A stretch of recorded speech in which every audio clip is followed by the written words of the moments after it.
दवा में धोखा, हिमाचल की हर तीसरी दवा फेल। 16 कफ सिरप पर बड़ा खुलासा।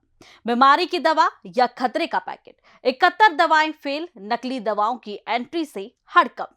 फार्मा हब पर दाग, एंटीबायोटिक से कफ सिरप तक की क्वालिटी में बड़ी चूक।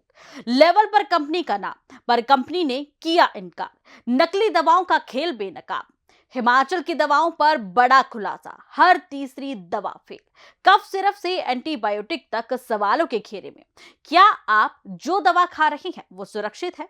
क्या बीमारी ठीक करने वाली दवा खुद खतरा बन रही है? केंद्रीय औषधि मानक नियंत्रण संगठन यानी SDSCO की जनवरी 2026 की मासिक ड्रग अलर्ट रिपोर्ट ने हिमाचल प्रदेश के दवा उद्योग को कटघरे में खड़ा कर दिया है।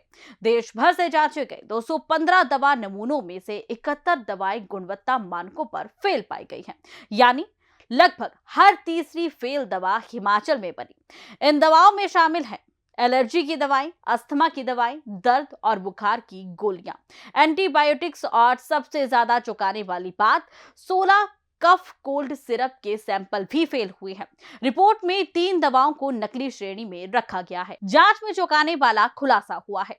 जिन कंपनियों के नाम लेबल पर छपे थे, उन्होंने साफ इनकार कर दिया कि ये बैच उन्होंने बनाए ही नहीं। तो फिर ये दवाएं आई कहां से? क्या बाजार में नकली दवाओं का नेटवर्क सक्रिय है? हिमाचल प्रदेश, जिसे देश का बड़ा फार्मास्यूटिकल हब माना जाता है, अब सवालों के घेरे में है। क्या क्वालिटी कंट्रोल में चूक हुई या सिस्टम में कहीं बड़ी लापरवाही छिपी है? राज्य दवा नियंत्रक मनीष कपूर का कहना है कि सभी फेल दवाओं के निर्माताओं को कारण बताओ नोटिस जारी कर दिए गए हैं। फेल बैचों को तुरंत बाजार से रिकॉल करने के सख्त निर्देश दिए गए हैं और पूरे मामले की विस्तृत जांच जारी है। लेकिन सवाल अभी भी बाकी है। अगर दवा ही भरोसेमंद ना रहे तो मरीज किस पर भरोसा करे? क्या यह सिर्फ लापरवाही है या कोई बड़ा खेल? वो क्योंकि हिमाचल एक मैन्युफैक्चरिंग हब है, यहाँ पे एक बड़े वॉल्यूम्स पे दवाइयों का जो प्रोडक्शन होता है वो डोमेस्टिक मार्केट के लिए भी होता है और इंटरनेशनल मार्केट के लिए भी होता है।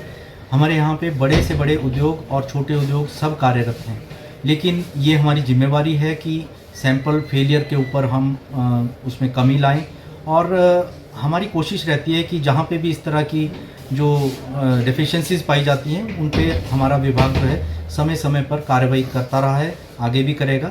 और प्रेजेंटली जो नंबर है सैंपल्स का फेलियर का, वो मुझे लगता है कि हमारे drug inspectors pan India sampling लेते हैं और उसका पर्पस यही रहता है कि हम उन पर्टिकुलर सैंपल्स को फाइंड आउट कर पाएँ कि जो नॉट ऑफ स्टैंडर्ड क्वालिटी हैं, ताकि पब्लिक डोमेन में उसका डाटा रहे और पब्लिक अवेयर रहे कि उन दवाइयों का उपयोग उस दौरान ना किया जाए। तो ये एक बहुत ज़रूरी है कि जब भी सैंपल फेल होता है तो हमारी प्राथमिकता यही रहती है कि हम उस दवा का डिस्ट्रीब्यूशन चेन में उसको रिकॉल पे फोकस करें ताकि वो उपयोग में ना आए।